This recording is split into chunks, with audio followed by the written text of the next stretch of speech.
Imagina regresar de una guerra y tardar otros 10 años en volver a casa.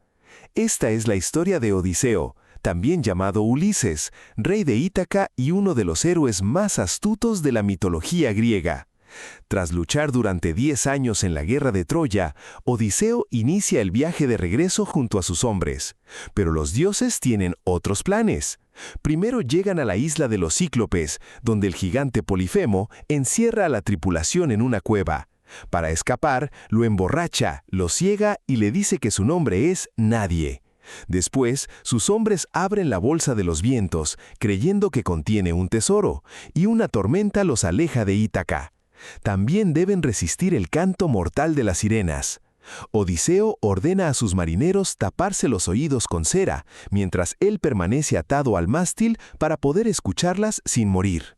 Más tarde, la hechicera Circe transforma a sus hombres en cerdos.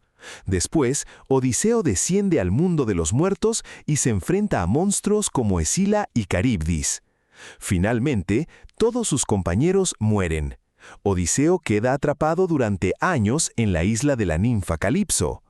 Cuando por fin regresa a Ítaca, descubre que decenas de pretendientes quieren casarse con su esposa, Penélope, y quedarse con su reino. Disfrazado de mendigo, Odiseo entra en su propio palacio. Solo él consigue tensar su antiguo arco.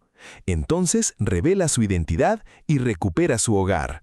La Odisea no es solamente una historia de monstruos y dioses, es una historia sobre la inteligencia, la resistencia y el deseo de regresar al lugar al que perteneces.